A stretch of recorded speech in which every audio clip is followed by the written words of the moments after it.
guys, it's Rachel here with Life of Senza. So I wanted to give you guys, excuse me, an update on these chicks. So as you can see, you can't see any more red.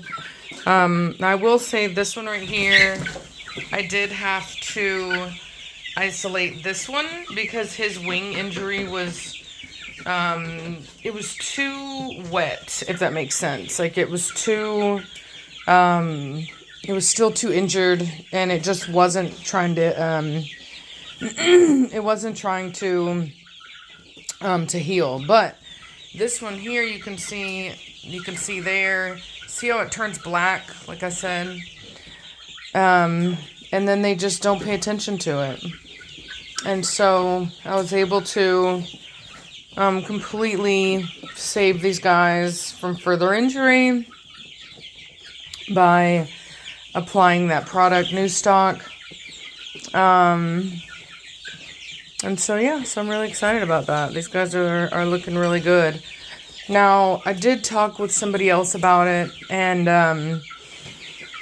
their recommendation was to put these guys back in there, but put them in an X pen, which is like, it's kind of like a dog pen, like a round pen, and put some food and water in there, and then basically allow them to all to get used to each other, because this is probably dominance. And so a lot of people, it's funny, so a lot of people don't know this, but chickens are very similar to dogs in the fact that they will develop what is called a social hierarchy. Now, in the dog world, a lot of people like to pretend that this is a controversial subject, but it's not. And they'll basically say things like, oh, there's no such thing as an alpha. And no one would go around saying that, you know, there's an alpha chicken per se, but there is. There is always going to be a hen that does not get picked on, that eats first, does what she wants, and she does not get, you know, you'll know because she's not going to have any feathers missing from her. So it's pretty easy to tell who's who. And in chickens, it's called a pecking order. And many of us are familiar with that saying, you know, top of the pecking order, bottom of the pecking order. And it's really no different. So all social animals have what is called a social hierarchy. And that is just the basic definition for what kind of system these animals, they organize themselves with. So in chickens, we call it a pecking order. In dogs, we typically call it a dominance hierarchy. But now, because people are, because dogs have been politicized, unfortunately, and that's one of the really sad things that's happened to dogs, because they live with people, and people have decided to completely disregard the dog's natural way of being and who they are, and basically start applying human psychology, which, mind you, is horrible. Like, the human psychology that they're using is horrible anyway. Like, it doesn't even apply to people, but specifically, it's very harmful for dogs as well.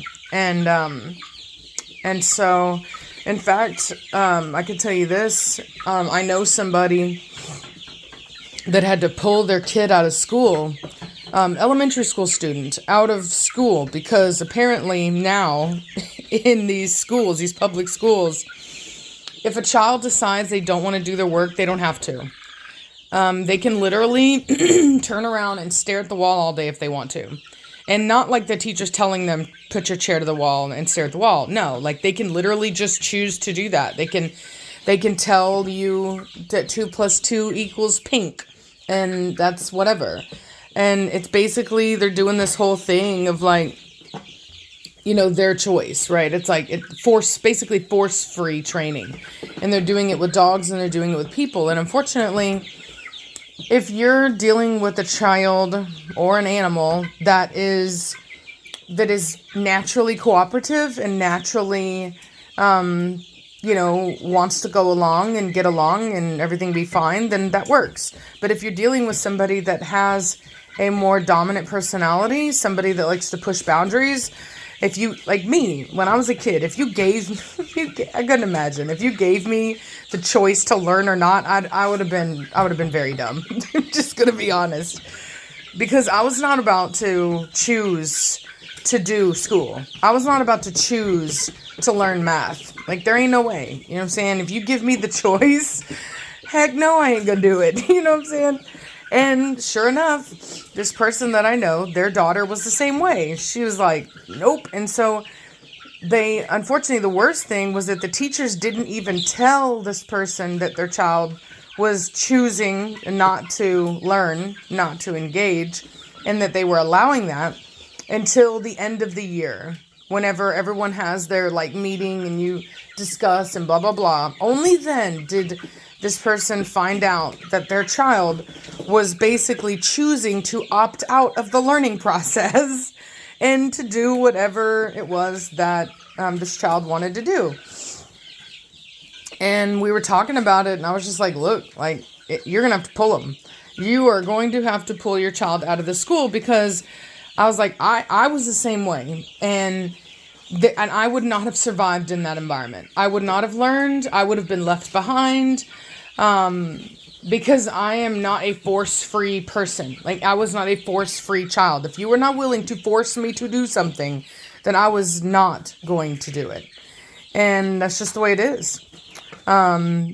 Just period. You know what I mean? I didn't care. And in fact, I cared more about sizing up my teachers and figuring out what I could get away with and what I couldn't than I even did about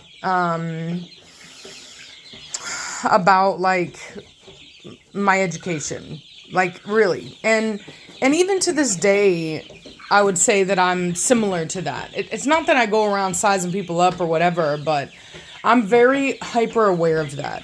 It's just a part of my nature. And when I was a kid, I was in foster care, as you guys know, and they diagnosed me with a condition called oppositional defiancy disorder. Basically meaning that there's a part of my brain that does not automatically respect people that are supposed to be in a hierarchy above me. So let's say, and by hierarchy above me, what I mean by that is the social hierarchy, which for me meant nothing. And still to this day, it's like I'm smart enough to obey the laws of the land, but I'm still like that. Nothing's changed. And I don't think that it's a condition. I think that in a society that refuses to acknowledge human nature, and our animal nature, and not to say that we are animals, but we live on this planet and we live in a social hierarchy. And knowing that, I don't think that there's anything wrong with people who see beyond the title. You know what I mean? For example, me, I don't know what it is, but when I would go into a situation, and let's say that you have somebody that's supposed to be in an authoritative position, but that person is weak sauce. Basically I used to call them, and I don't know that this means what it used to mean, but when I was a kid, I used to call them cake eaters.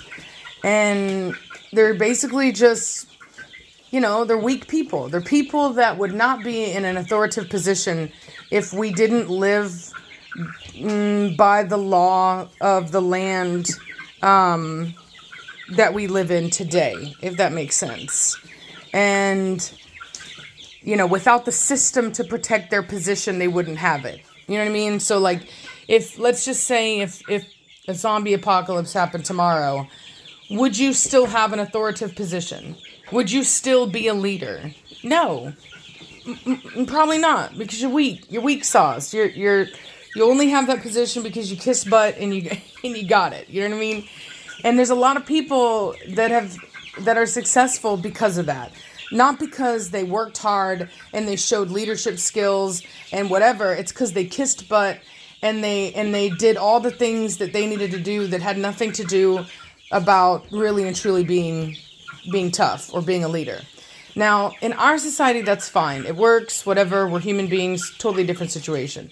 But in chicken society and dog society, it's not that way. It very much is who you are as an individual versus who's dealing with you as an individual.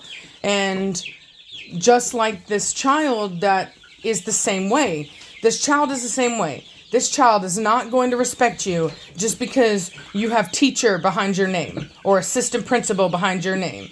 This child don't care. You know what I'm saying? That's how I was. I didn't care. I'd laugh in your face. But that's why I was always in trouble. So, and I think people thought that I was going to end up being a delinquent or whatever, but I wasn't. I just had a more dominant personality. I was a more naturally dominant person.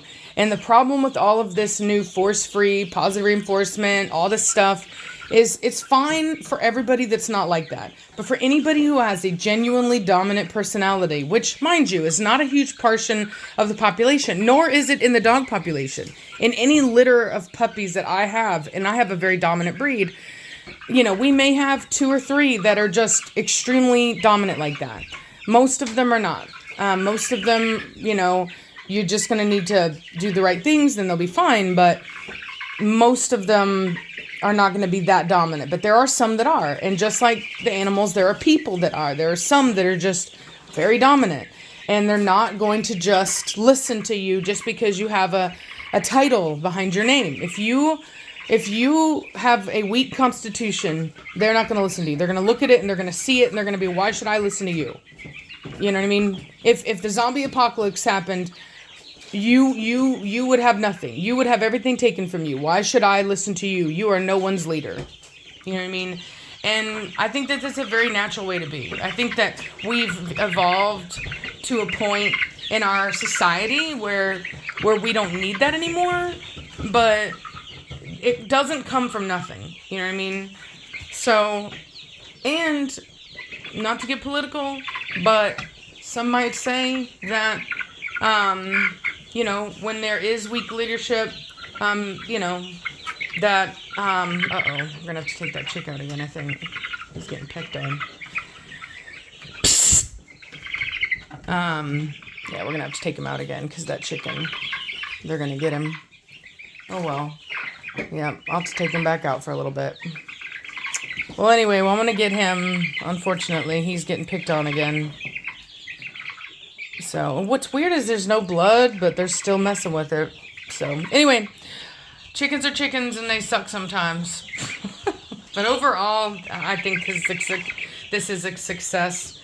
I will have to continue to work with this one, but, you know, overall, I would say that this is a success. I just have to manage that one because it was pretty bad. So, anyway, I'm going to talk to y'all later. Bye.